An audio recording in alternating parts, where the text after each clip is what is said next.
fleeing turmoil once again. There is a longing to go somewhere primeval. This place, near the ocean, is dense and green with immense trees. The air is heavy with moisture. I feel comforted here.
The last time I had visited, during the thick of summer, it rained and I had to cut my camping short. Although it is a long drive, I feel the need to return every few years or so, as though I am being called home.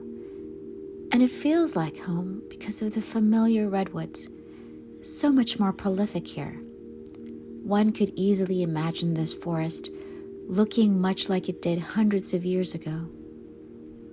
This is the part of the world the coastal redwoods thrive best, in the northernmost county in Northern California, by the ocean, cool and rainy. Here, scenes from Return of the Jedi were filmed, the lush thicket of ferns and mossy giant redwoods standing in for the surreal forest moon of Endor. Growing up in Northern California, redwood trees felt commonplace.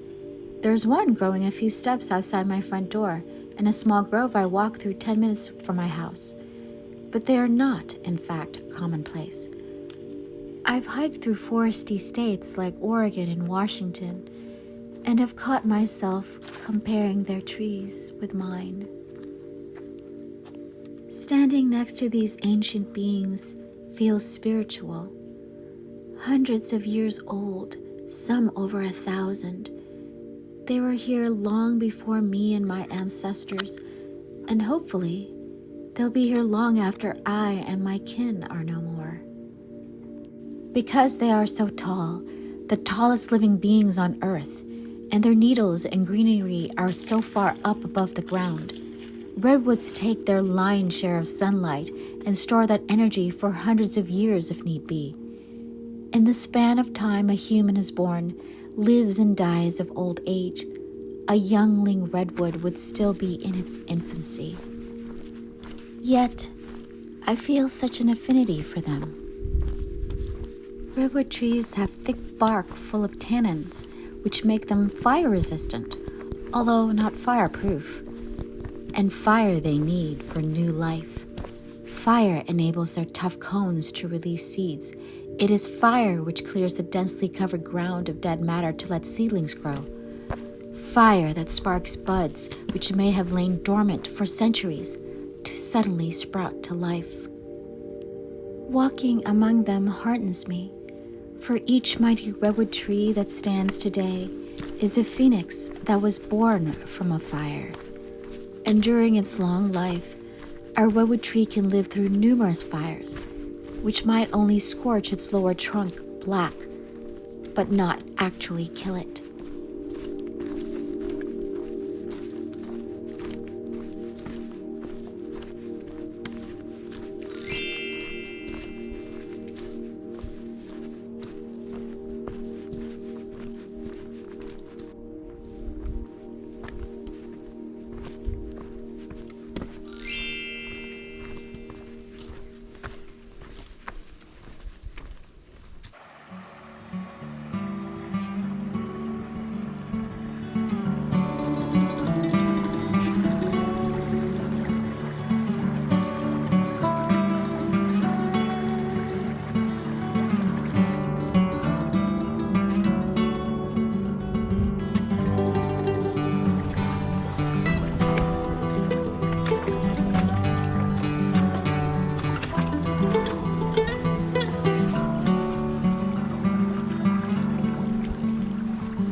I suppose there will be those fires in life that I cannot avoid.